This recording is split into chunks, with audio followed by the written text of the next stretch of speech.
Imagine for a second that you are a 19th century industrialist. You have a factory floor. In the center of that floor, you have a massive, shiny, steam-powered textile loom. It's expensive, it's loud, it produces cloth. To you, that machine is an asset. Yeah. You clean it, you oil it, you repair it the moment a gear grinds. If you sell the factory, that machine has a price tag. It is capital with a capital C. Right. It's a tangible line item on a balance sheet. You can touch it. You can put a number on it. Exactly. Now look at the person standing next to it, the operator. Maybe he's coughing. Maybe he can't read the new manual you just bought. Maybe he's tired because he walks 5 miles to work. For centuries, economics treated that guy as just a cost, a pair of hands, a labor input. The machine was the investment. The man was just the fuel you burn to run it. And that is the historic tragedy of early economics, really. Seeing people as interchangeable cogs. But here's the hook. What happens when we flip the script? What happens when we stop looking at that guy as a cost and start looking at him as a machine that needs building? What if his mind is the asset and his health is the maintenance schedule? That is the moment. That is the moment you stop counting heads and you start measuring human capital. Yeah. It is the shift from seeing a billion mouths to feed to seeing a billion minds to innovate. And for a developing nation like India, that shift isn't just academic. It is the difference between poverty and power. Yeah, and that is exactly what we were unpacking today. Welcome to Simplified UPSC by PPP. We were doing a deep dive that is absolutely critical for your general studies papers and your understanding of the Indian economy. Before we dive in, we have a mission for you. Please subscribe to the channel to help us with YouTube retention. The algorithm loves it when you stick around and hit that button. And if you are capable, please support us on Patreon so we can keep bringing this super useful content to you. Absolutely. We also want to give a massive warm shout out to all our current supporters who helped create this content. We genuinely couldn't keep the lights on without you. Your support means everything. And hey, don't be a passive listener. Engage with us. Remind yourself to like the video right now and share your valuable comments below. We read them and they actually shape how we design these deep dives. Also, quick housekeeping.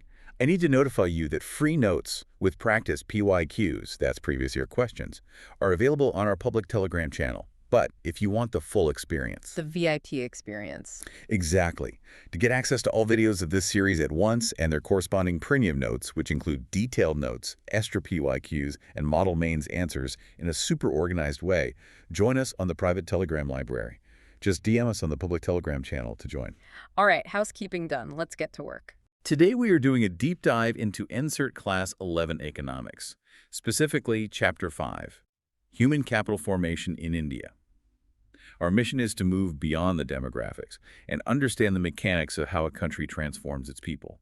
We're going to strictly analyze the NCERT text and link it with relevant UPSC perspectives and those all-important PYQ themes regarding employment and development. This is a chapter that, it bridges the gap between having people and having power. It's fundamental. So let's start at the bedrock level. We hear the term human capital thrown around in boardrooms, usually right before layoffs.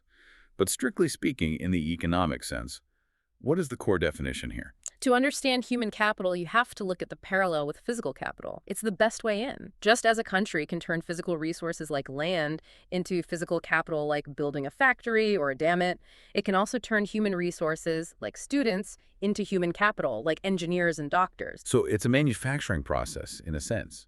You take a raw material, a student, and you process them into a product. That too cold a way to put it? It sounds cold, but economically it's not far off. Human capital is defined as the stock of skill, ability, expertise, education, and knowledge embodied in the people of a nation. It is not the person per se, it is what resides within the person. Okay, the stuff inside the person. Precisely. And there is a cycle to it. Societies need sufficient human capital in the first place. Competent people who have been educated and trained as professors to produce more human capital, like students. It's the professors making engineers loop. You need the initial capital to generate future capital. That's it. It's a self-perpetuating cycle if you get it right. But I want to push back on this comparison a bit. We're saying a human is a capital asset, just like a textile loom. But if I buy a loom, I own it. I can run it in the ground. I can't exactly do that with a person. Well, not legally anyway. So where does this analogy break down? That is the friction point. It's a fantastic question because this is where the theory gets really interesting. It breaks down at the concept of ownership and separability. Think about it. You can park your textile loom in a factory in Gujarat, move to Mumbai, And that loom keeps producing cloth for you. The capital is separable from the owner. Right. The loom doesn't need me to hold its hand. I own it, but I don't have to be physically present for it to work. Exactly. But human capital, it is locked inside the biological container of the person. If you are a brilliant surgeon, you cannot send your surgery skills into the operating room while you stay home and watch cricket. You are the machine. The asset is soldered to your body and mind. It's inseparable. Inseparable, that's a key term. Which makes selling it tricky. I can't sell my medical degree to my neighbor like I can sell a used car. Precisely. You can only sell your services, the output of that capital, never the asset itself. And that changes the risk profile completely. If a machine depreciates, you scrap it. You sell it for parts. If your human capital depreciates, say you get older, or your skills become obsolete because of AI, you can't just be scrapped. Right. It's your life, it's you. This is why the maintenance of human capital, healthcare, and continuous learning isn't just a business expense. It's a survival strategy for the individual. That brings up another point from the text. Mobility. I can ship a machine from Mumbai to New York. I just need a shipping container and to deal with some customs. Physical capital is highly mobile across borders, usually only restricted by trade barriers or tariffs. It's just a thing. But human capital, it is not perfectly mobile. It is restricted by nationality, visas, and culture. Ah, okay, so an Indian lawyer can't just pack a bag and start practicing in Germany the next day. Exactly. There are barriers of language, qualification recognition, cultural adaptation. The human element adds friction that a machine doesn't have. That makes sense. And what about depreciation? Everything gets old. A machine rusts. A computer becomes slow. True. A machine depreciates with use. You run that loom 24/7, it wears out. Or a new technology comes along and makes the old machine obsolete. Human capital depreciates too. We all age. Our physical strength declines. That's a form of depreciation. But there's a catch, right? Because I feel like I know more now than I did 10 years ago. My software's been updated. That is the massive catch. And it's a hopeful one. Unlike a machine, human capital can arrest that depreciation through continuous investment. If you keep investing in education, training, and health, you can maintain or even improve that capital over time. And crucially, human capital can cope with technological change. A machine cannot learn to run the new software. It has to be replaced. A human can learn the new software. This is a hopeful thought. We are upgradable. The loom isn't. We are. And finally, there is the nature of the benefits. This is a huge distinction. Physical capital creates private benefit. If you own the factory, you get the profit. Symbol. But human capital creates both private and social benefits. Okay, this is the educated society argument. I think I know where you're going with this. Yes. If you are educated, you get a higher income. That's your private benefit, clear as day. But you also make better choices for society. You are more likely to vote responsibly. You might innovate something that helps everyone. If you are healthy and understand hygiene, you don't spread infectious diseases to your neighbors. That is a massive social benefit. A positive externality.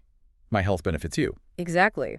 An educated, healthy population creates these positive externalities that a machine simply does not. A machine doesn't care if its neighbor is rusting. A human does. So we know what it is. It's this inseparable, upgradable, socially beneficial asset inside us. Now we need to figure out how to get it. The source text outlines 5 major sources of human capital formation. I want to walk through these because some are obvious, but a few are actually quite complex when you peel back the layers. Let's start with the big one, the one everyone thinks of first: investment in education. The logic here seems straightforward. I go to college so I can get a better job. My parents pay fees. It's an investment strategy. It is the same logic as a company buying a capital good. It's an expenditure with the expectation of future returns. Why do parents spend money on school fees? Why does the government spend on schools? Because the objective is increasing future income. It raises the standard of living and accelerates the developmental process. You are deferring consumption today, paying fees instead of buying a car to earn more tomorrow. It's a classic investment. Okay, that one's clear. Number 2 is investment in health. Now, we often think of health as just feeling good or maybe not dying. But in economics, it's an input for production, isn't it? Absolutely. Think about the sick laborer argument found in the text. It's a very simple but powerful idea. If a worker is sick, they must abstain from work. That is an immediate loss of productivity for the economy. If a country has a high disease burden, its GDP suffers because its workforce is literally incapacitated. A sick nation is a poor nation. The text breaks health expenditure down into 4 buckets, which I found really helpful. It's not just hospitals and doctors. Right. It's a more holistic view. First, There is preventative medicine. Like vaccination. Vaccination is the classic example, stopping the problem before it even starts. It's the most efficient form of health expenditure. Then there is curative medicine, medical intervention when you are already sick. That's your hospitals, your surgeries. And the third one was social medicine. Social medicine, Right. which is the spread of health literacy, teaching people about hygiene, nutrition, sanitation. It's about empowering people to manage their own health. And the fourth, this one surprised me.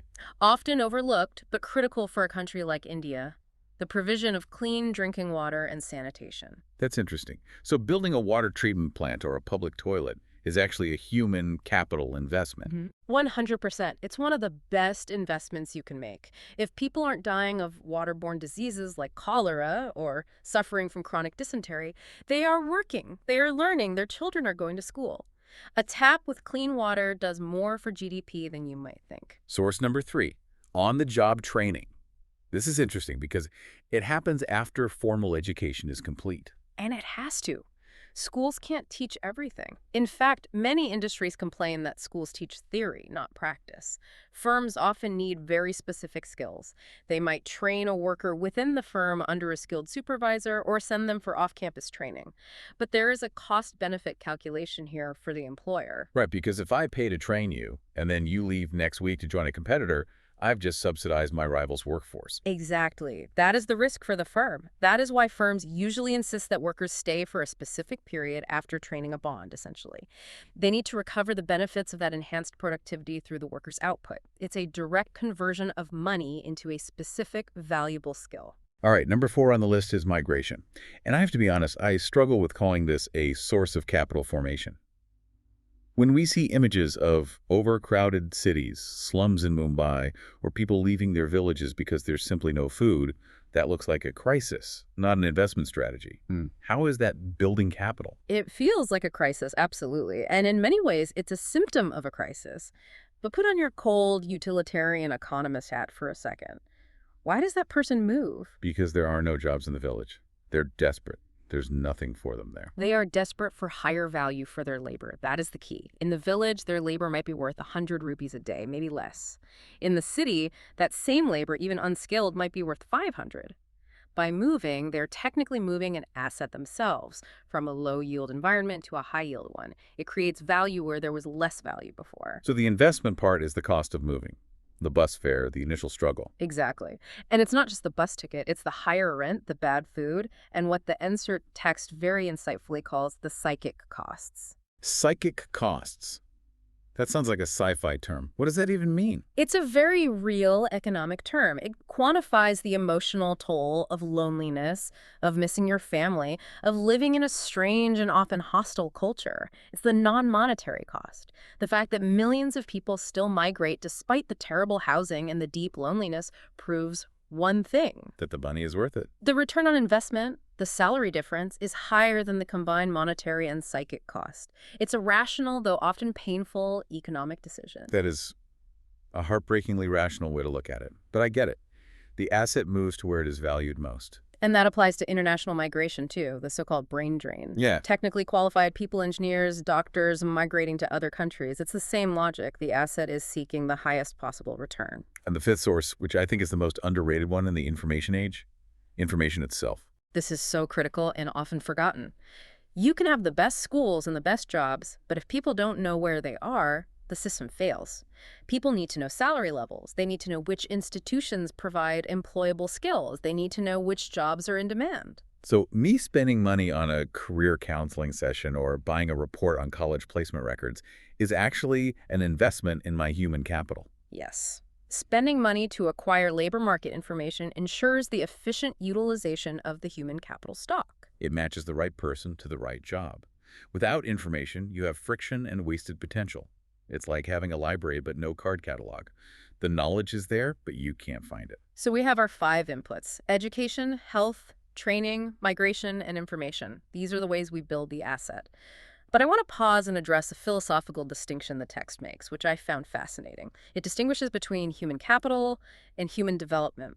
We're just splitting hairs here. Is this just academic jargon for the exam? It's not just jargon. It's a fundamental clash of worldviews. It's about the why.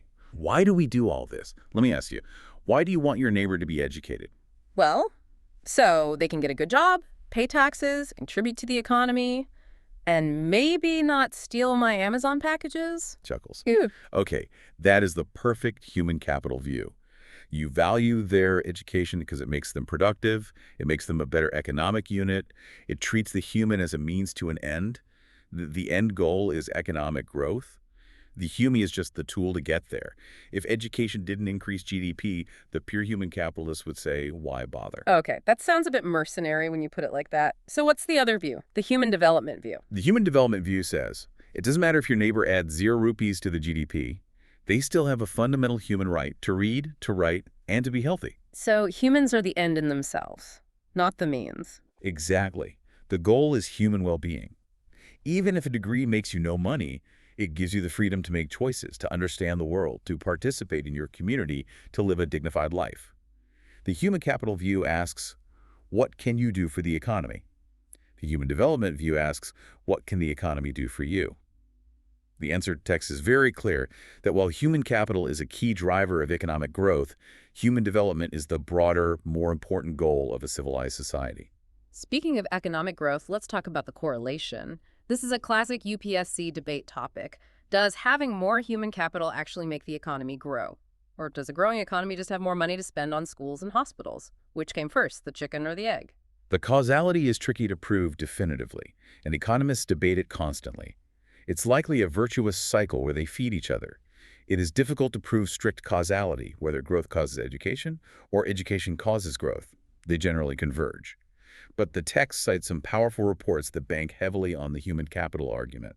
They place their bets on education causing growth. You're referring to the Deutsche Bank and World Bank reports mentioned in the chapter. Yes. A 2005 Deutsche Bank report identified India as a future global growth center, specifically because of its human capital strength. This wasn't about our factories or our natural resources. It was about our people. They predicted a 40% rise in average years of education in India between 2005 and 2020. They viewed human capital as the most important factor of production, more than oil, more than land. And the World Bank report on the knowledge economy, that one had a very specific comparison. It did. That report suggested that if India uses knowledge as effectively as, say, Ireland does, our per capita income could drastically increase. But it requires key ingredients: a critical mass of skilled workers, a well-functioning democracy, and a diverse science and tech infrastructure. It is about transitioning from just doing things to knowing things and commercializing that knowledge. So the potential is there, but potential needs management. So we've established that human capital is basically the magic sauce. It drives growth, it makes society healthier, makes us better citizens. The theory is sound. But we aren't living in a theory, we're living in India. When we look at the actual numbers on the ground, are we actually building this capital or are we just talking about it? Let's shift to Section 4, the state of human capital formation in India. Who is running the show here? Well, as with most things in India, it's complex. India is the federal country. So education and health are simultaneous responsibilities. They are on the concurrent list. That means the union government, the state governments, and local governments like municipalities and panchayats all have a role to play. It's a team effort then, or at least it's supposed to be. And we have these big acronyms that regulate everything. The facilitators. Right. And we need to know that for the exam, they come up all the time. For schools, it is the NCERT National Council of Educational Research and Training. They design the curriculum, the textbooks you're reading. For higher education funding and standards, it is the UGC University Grants Commission. For technical and engineering education, you have AICE All India Council for Technical Education. And for the health sector, there is the ICMR Indian Council for Medical Research, which sets research and ethical standards. Now, a libertarian might ask, why does the government need to be involved at all? Why not just let the private market handle schools and hospitals? If it's an asset, let the market price it. The text provides 3 very specific, very powerful economic reasons for government intervention. It's a classic market failure argument. First, the long-term impact and irreversibility. Education and health investments have long gestation periods. The choices made for a 5-year-old child have consequences 50 years later, and crucially, they're often hard to reverse. You can't return a bad childhood to the store for a refund. Exactly. You are stuck with it. The market is too short-sighted to handle that kind of long-term irreversible investment. Second is information asymmetry. We mentioned that earlier, the idea that one party in a transaction knows more than the other. Precisely. Consumers, parents, choosing a school, patients choosing a doctor, often don't have the expertise to judge the quality or the true costs of the services. You don't know if a doctor is overcharging you or if a school is actually teaching well until it's too late. The government needs to step in to regulate standards and provide basic quality assurance. And the third reason? Monopoly power. This is especially true in rural areas. There might be only one school or one hospital for miles. Without government regulation, a private provider could exploit that monopoly to charge exorbitant fees or provide terrible service because people have no alternative. The government's role is to ensure basic standards and prevent the exploitation of the most vulnerable assets. That brings us to the actual performance. Section 5, the education sector analysis. How much are we actually spending? Because money talks, right? This is a classic point of debate, and you will see this in mains answers all the time. It's a number you have to remember. Back in 1964-66, the Kothari Commission, or the Education Commission, recommended that India should spend at least 6% of its GDP on education. That was the target, 6%. That seems reasonable for something so important. That was the target. But the reality, as noted in the NCERT's text, is that spending has consistently hovered around 3% to 4% for decades. We've consistently missed that benchmark. We set a goal, and then we funded it at 50 or 60%. It tells you something about our priorities. I remember reading about the Tapas Majumdar Committee in the text. What did they find? In 1999, the Tapas Majumdar Committee was set up to estimate the cost of bringing universal education. They estimated that we needed an expenditure of roughly 1.37 lakh crore rupees over 10 years just to bring all Indian children aged 6-14 into the school system. It highlighted the massive financial gap. It showed that we weren't just a little bit short, we were structurally underfunding the very foundation of the economy. The government did introduce the education cess, though, as a measure to correct this. They did. A 2% cess on all union taxes. And the money is specifically earmarked for elementary education. It's a dedicated revenue stream, showing intent even if the total GDP percentage remains lower than the goal. It was a way to ring-fence money for primary schools so it couldn't be diverted to build bridges or pay salaries elsewhere. Let's look at the results of that spending, or underspending. Literacy. Are we as a nation learning to read? The trends are mixed, and you have to be nuanced here. Literacy rates have improved significantly since independence. That is undeniable. But, and this is a sobering statistic from the text, the absolute number of illiterates in India today is roughly equal to India's total population at the time of independence. Wow. Let me wrap my head around that. So because our population grew so fast, even though the percentage of literate people went up, the sheer volume of illiterate people is still massive? Exactly. We are running to stand still. We are making progress, but the scale of the problem is just immense. We also have what the text calls a constitutional failure here. The directive principles of state policy in our Constitution aim for free and compulsory education for all children up to 14 years, within 10 years of the Constitution. So by 1960? By 1960. Yeah. We missed that target by decades. It is still, as the text says, a distant dream that we are chasing with things like the Right to Education Act. On the bright side, the text does mention gender equity. There's some positive news there. Yes, and this is crucial. The gap between male and female literacy is narrowing. This is incredibly important because women's education has a multiplier effect. It improves their social status, their economic independence, and has a favorable impact on fertility rates and the health and education of their children. An educated mother invests more in her children's human capital, the intergenerational benefit. Now, I want to visualize the education system. The text describes it as a steep pyramid. What does that mean? Picture a pyramid with a very, very wide base and a very sharp, thin peak. The base is elementary education. We have huge numbers of students enrolling in primary school, thanks to programs like Sarva Shiksha Abhiyan. Gross enrollment ratio is high, but as you go up to secondary and then higher education, the number of students drops off dramatically. People fall out of the system. Very few people reach the top, the peak of the pyramid. This creates a specific and dangerous problem for the economy. This brings us to the elephant in the room. The big, scary question. We have more graduates than ever before. We have this demographic dividend of young people. But looking at the previous year questions, specifically that scary one from 2015, the Commission is asking, is India's growth jobless? Are we creating capital with nowhere to go? It's the nightmare scenario. It truly is. Imagine you spend 20 years building a state-of-the-art factory. That's your student graduating. And then you turn it on. And there's no electricity. There's no demand for its products. That is jobless growth. We are churning out graduates, but our economic growth, which is largely driven by the service sector, doesn't need millions of average graduates. It needs a smaller number of highly skilled ones. Meanwhile, manufacturing, which could absorb millions, hasn't grown fast enough to create those jobs. And the text links this back to that steep pyramid we talked about earlier. It's a supply-demand mismatch of epic proportions. We have a glut of people with general degrees who lack specific employable skills. So you have this paradox. Industry leaders are screaming, we can't find talent, and graduates are screaming, we can't find jobs. The plug doesn't fit the socket. Exactly. And until we fix the quality of education at all levels of that pyramid, not just the quantity of enrollment at the base, that demographic dividend is at risk of becoming a demographic burden. You can't just build the human capital.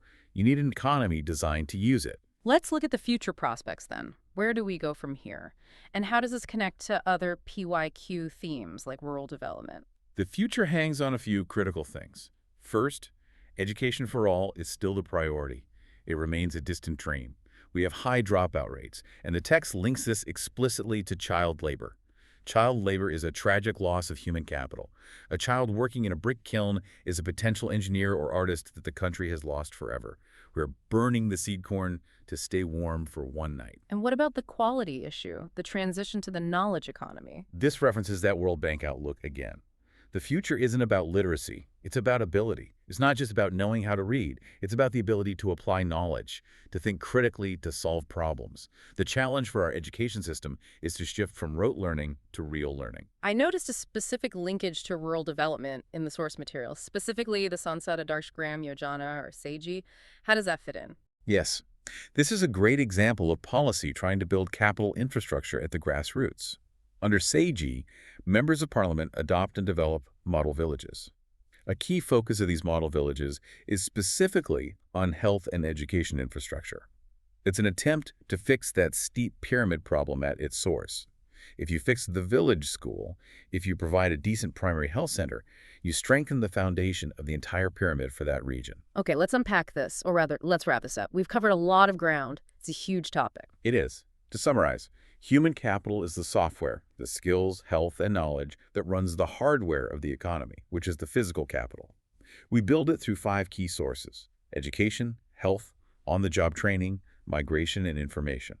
India has the numbers, we have the demographic dividend, the people, but we face massive challenges in quality, in meeting government spending targets, and most critically, in ensuring that our economic growth actually creates jobs for this capital we are painstakingly building. And here is a final provocative thought for you to mull over. We discussed how human capital creates social benefits. An educated person makes society better for everyone, not just for themselves. A healthy person doesn't spread disease. If that's true, why do we still rely so heavily on private, out-of-pocket spending for education and health in India? If the benefit is public, shouldn't the investment be overwhelmingly public? Are we treating citizens as assets for profit rather than ends in themselves? That is a big question. It really is. It challenges the very structure of our mixed economy. It forces us to ask if we are building a market or if we are building a society and what the right balance is. A question for our policymakers, for sure. Indeed. Thank you for listening to this deep dive on human capital formation. It was a pleasure analyzing this with you, a really foundational topic. Please subscribe to Simplified UPSC by PPP on YouTube. It really does help the algorithm find us and helps us grow the community. And if you are capable, please consider supporting us on Patreon. It helps us keep creating these deep dives. We genuinely appreciate every single bit of support. Don't forget to join the private Telegram library for the premium notes, detailed PYQ solutions, and model mains answers. Just DM us on the public channel to get access. Like, share, and comment. Let us know what you think about the jobless growth paradox. It's a debate worth having. See you in the next deep dive.